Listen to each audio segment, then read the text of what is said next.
انت بتفكر في السفر ليه؟ بتفكر في السفر عشان ايه؟ حقيقي عايز تتعلم ايه ما تقدرش تعلمه هنا. بص فاهمني، اتعلم حاجه الناس كلها عايزاها في كل مكان في العالم وبيعها عادي خالص، ما عندكش ازمه. انت اللي متخن دماغك يا ليفا. كان اوعى تفتكر ان هي جت معايا باي لك، كنت عايش من 12 سنه صحيت لقيت نفسي في ال 33 وانا راجل معايا عربيه. لا لا، ده انت هتتعب وتطلع عينك لو انت راجل طموح.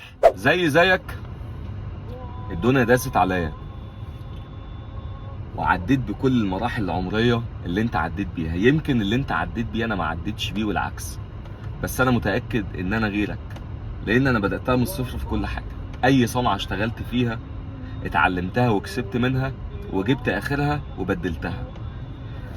بادئ حياتي العمليه وانا عندي 12 سنه، فتحت محل وانا عندي 13 او 14 سنه وكنت بكسب وكنت راجل مزاجي حلو.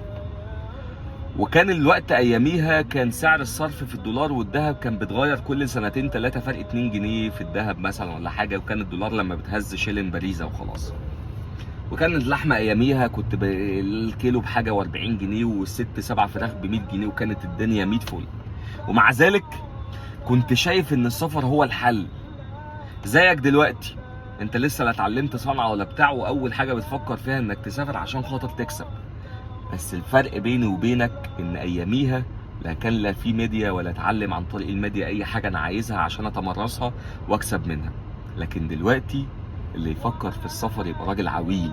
ليه بقى؟ اسمع، ما تعارضش واسمع النصيحه، لان النصيحه بتبقى عامله زي اللمبه في طريق ضلمه عتمه، لو نورتها مش هتطبش، لو ما نورتهاش هتمشي تطبش وتلوش وايه، وخيالك هيهيأ لك ان في وحوش في الطريق وفي ديابه وفي تعابين. مفيش حاجه في خيالك هو اللي فيه.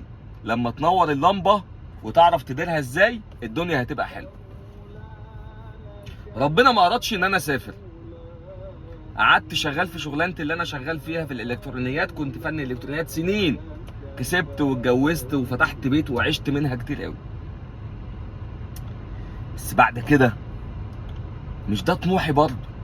انا عايز اركب عربيه، اشتري بيت، اسافر واتنطط، اكسب وانا قاعد في البيت مش وانا شغال بايدي.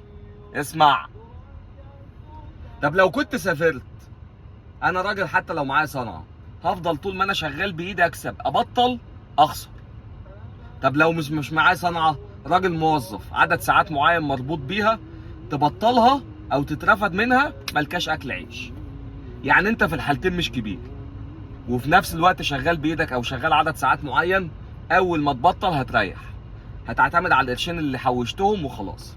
لو سافرت هتتعود على قرش السفر، لما تيجي تنزل هنا هتصرف فلوسك، عايز تدور على شغل مش هتلاقي الشغل مناسب او مفيش فيه فلوس زي السفر، هترجع تسافر تاني تقول ده انا لغايه ما ابني بيت وبطل، يطلع لي حاجه تانية، لا ده انا هجوز البيت، تجهز البيت، لا انا هتجوز لسه مش عارف ايه.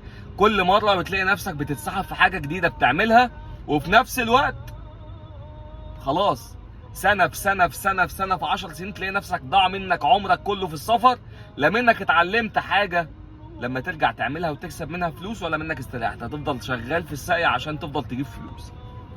طب اعمل ايه طيب يا كوتش؟ ما تقول لي يا معلم. الوقت كل حاجه بتدار في العالم وانت قاعد في بيتك، يعني تقدر تتعلم وتكسب عن طريق الميديا او السوشيال ميديا شغلانات كتيره جدا. هكلمك عن شغلي. انت لو عايز تبقى مدرب خليك مدرب.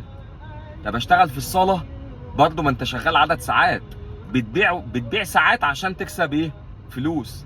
لو ده طموحك دلوقتي وقبلت بكده واشتغلت على كده، كمان 10 سنين هشوفك برضه في نفس المكان. لازم تنزل تشتغل في الارض علشان خاطر تاخد فلوس. اول ما تريح ولا ما تروحش الشغل هيتخصم منك او ما تاخدش فلوس تاني. طب انت ركبت العربيه ازاي؟ ولا جبت الفلوس دي منين؟ ولا عملت ايه بالظبط؟ هو توفيق من ربنا، بس برضه انا كنت محتاج اعرف انا محتاج ايه بالظبط او هعمل ايه. ما كانش الموضوع كده. لما دخلت في موضوع السوشيال ميديا اكتشفت ان كل حاجه انت بتعرف تعملها تقدر تبيعها للناس عن طريق السوشيال ميديا، او عن طريق انك انت بتشتغل معاهم اونلاين. يعني لو انت ما معكش صنعه ممكن توفر سنه واحده بس من حياتك، سنه واحده بس من حياتك في انك تتعلم حاجه تقدر تشتغلها على السوشيال ميديا، زي تصميم البرامج، او زي تصميم الديزاينات، او زي انك تعمل اديتور للفيديو مثلا، او زي انك انت مثلا تعمل اي محتوى بتبيع من خلاله كورسات ليك، او بتصمم من خلاله شغل فوتوشوب، او بتصمم من خلاله اي حاجه تقدر تعملها، تصميم مواقع، تصميم برامج، كل حاجه تقدر تعملها. انا راجل كنت اصلا ما بحبش التعليم، بس لما كبرت اكتشفت ان التعليم ده مش مجرد حاجه لازم تاخدها في المرحله التعليميه بتاعتك.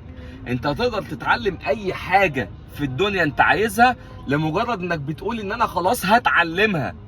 ودلوقتي كل اللي انت عايز تتعلمه في اي مجال موجود، كورسات مجانيه فيه كتيره جدا جدا جدا جدا على اليوتيوب وعلى مواقع اصلا فاتحه بس عشان تقدم لك كورسات مجانيه في كل حاجه. فاصبح ان انت لسه واقف عند نقطه اصل انا مش هتعلم غير لما اخد كورس. يا معلم التعليم ده بيجي لما تمارس الموضوع وتخبط فيه، تهبل فيه، تبدا تشتغل، تبدا تنزل، تبدا تيجي تنزل برنامج الفوتوشوب وتبدا تخبط شمال ويمين، وبعد كده لما يقف عليك حاجه تطلع تجيبها بتتعمل ازاي فتثبت في دماغك، وهكذا. لكن اوعى تفتكر ان التعليم ده حكر على حد او واقف على حاجه معينه. طول ما انت ربنا مديك نفس داخل طالع وعقلك ده شغال تقدر تتعلم وتجدد وتطور من نفسك بشكل كبير جدا. وهيكون انسب وقت لانك تعمل ده هو وانت اصلا صغير، بعد ما بدات خلاص تفهم يعني من سن 16 او 17 سنه ازاي تتعلم الحاجه دي وتتقنها. ده هيخليك تتعلمها بشكل كويس جدا من غير ما يكون في لود عليك. ليه بقى؟ لانك لا متجوز ولا ملتزم بمصاريف ولا اي حاجه في الدنيا. يعني انت وقتك اللي بتضيعه ده علشان خاطر حاجه معينه، الحاجه دي هتتعلمها في خلال شهر 2 3 4 5 سنه، تبدا بعد كده تسوق لنفسك من خلال انك انت اتعلمتها وتشتغل مع الناس وتبيع. اوعى تفتكر ان عباقره السوشيال ميديا دلوقتي او فضحله السوشيال ميديا كانوا شغالين بغير كده. كل الناس الابطال الكبار العظماء العلماء كانوا بادئين قد كده، قد كده حرفيا. اي حد طور من نفسه بقى كبير كبير كبير، وكل مره بيفتح فيها باب بيلاقي وراه 1000 طريق ما كانش شايفه. وخلاص طالما فتحت السكه بيجي لك سكه تانية وثالثه ورابعه، والعجله بتدور بالشكل ده، وترجع بالذاكره لنفسك تقول يا ده انا كنت بس الاول بقول ازاي هبداه، الوقت بقيت معلم فيه وبعلمه. تخيل بقى انك خلاص بقيت راجل عندك مجال معين شغال فيه بتديره، وانت قاعد في البيت لابس شورتك، لابس فانلتك الحمالات، قاعد في التكييف، بتاكل بطيخ، بتاكل مانجا، ما عندكش اي ازمه في اي حاجه. الناس اللي انت مش قادر تجيبهم على الارض هتقدر تجيبهم على السوشيال ميديا، لان الناس كلها بقت دلوقتي موجوده في الميديا اكتر ما موجوده على الارض. هتقدر تستهدفهم بشكل كبير وتوصل ليهم اسرع. هتقدر تطور من نفسك ومن خدماتك ومن علمك، وتطور من ذكائك في طرح المعلومه نفسها، عشان خاطر ده يتقل ثقتك عند الناس نفسها ويخليك افضل واحد يقول معلومات بشكل بسيط. طول ما انت بتقول معلومه بشكل بسيط فانت متمكن منها بشكل كبير جدا، لدرجه انك قدرت تنقلها من كلكعه لمحتوى بسيط جدا تديه للناس. فاصبحت كده راجل حرفيا مزاجك حلو مستقبلا، وبعد 10 سنين انت مش تعبان، مش خايف انك لما تسافر او يحصل لك اي مشكله يتخصم منك او تطرد من الشغل او يحصل لك مشكله في الشغل او الشركه تقفل او الشركه تفلس. لا، ده انت صاحب شركه وانت صاحب الموضوع وانت صاحب الليله. تاخد لابك معاك وتسافر اي مكان في العالم تقدر تدير شغلك، انت مش عطلان.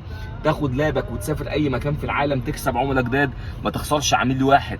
فالفكره كلها دلوقتي انت بتفكر في السفر ليه؟ بتفكر في السفر عشان ايه؟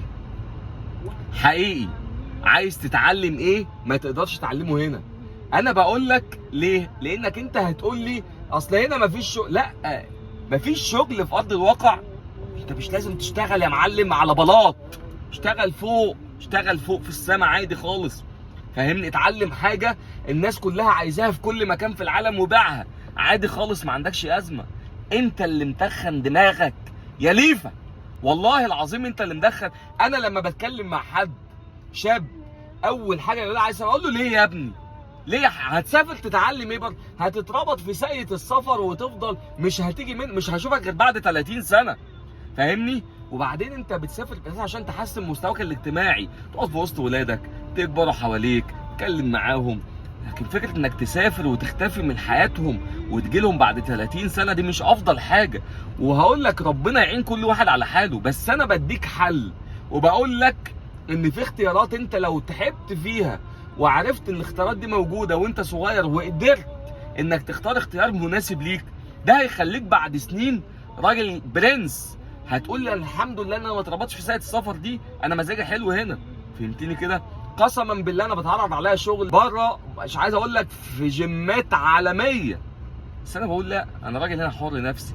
نفس الوقت شغال مع الجيمات اللي بتكلمني دي في الخليج كويس كده، انا بمرن الناس فيها اصلا اونلاين وانا قاعد في بيتي هنا تحت التكييف وباكل بطيخ عادي خالص. استاهله خالص ان انا اسافر عشان اشتغل عند حد 8 ساعات وبعد كده استنى راتب منه. لا الكلام ده مش مظبوط. وخد بالك هي مش هتيجي معاك مره واحده كده، هي واحده، هي على الهادي. يعني هي ايه على الهادي؟ يعني واحده هتبدا تكسب، بعد كده معاك 5 عملاء، 10 20 30، صوتك يسمع، الكلام ده كله. لكن اوعى تفتكر ان هي جت معايا باي لك، كنت عايش من 12 سنه صحيت لقيت نفسي في ال 33 وانا راجل معايا عربيه. لا ده انت هتتعب وتطلع عينك لو انت راجل طموح. لكن لو انت مش طموح ما تتفرجش على الفيديو ده. لو انت قررت انك تكبر وسيبك يا عم واسافر واشقى شويه وبتاع واجي، يا معلم كان غيرك اشطر. واسمع، انت اللي هتدفع الثمن ده لو كسلت انك تتعب دلوقتي وكسلت انك تكسب مهارة معينة او شغلانة معينة او حاجة تتعلمها عشان تريحك بعدين. انت اللي هتدفع الثمن. ليه؟ لانك لو قررت دلوقتي تبقى موظف او تبقى شغال عدد ساعات معين من غير ما تنتج، او تشتغل حاجة انت شاطر فيها وانت اللي بتبيعها بنفسك للناس، حلو الكلام، هتفضل طول العمر شغال 8 ساعات عند حد. اول ما يحصل لك ريسك واحد هتستلف، اول ما يحصل لك مشكله واحده هتطرد من شغلك. فلازم يكون في ايدك حاجه بتاعتك انت اللي تتحكم في بيعها وشرائها، تشتغل مع 1 و2 و3 و10 و20 و30 و40، وكل الخير ده داخل لك انت بتاعك مش بتاع حد. وصدقني غيرك دفعوا الثمن جامد ولسه لغايه دلوقتي بيدفعوه. قسما بالله انا اعرف ناس وانا كنت شغال وبتعلم وكنت شغال في شغلانتي كنت شغال 3 شغلانات في وقت واحد. كان واحد يقول لي يا ابني انت عامل نفسك لما انت موظف رايح دماغك وخلاص والدنيا منتهيه. اقول له لا، الوظيفه دي مش دايما. المكان اللي انا شغال فيه دلوقتي بتصفى كل اللي ما اتعلمش صنعه وشغال على حاله بيدفع الثمن. ليه؟ لان الراحه والكسل واللامبالاه وعدم الطموح هيجي وقت وتدفع ثمنهم لا محاله. ازاي؟ هتلاقي غيرك اللي اشتغل وكان بيتعب على نفسه عشان يتعلم حاجه وربنا يكرمه منها كبر وعلا بقى في السما كده. وده ايه؟ وده فضل من ربنا عليه ان هو تعب وفكر في حاجه.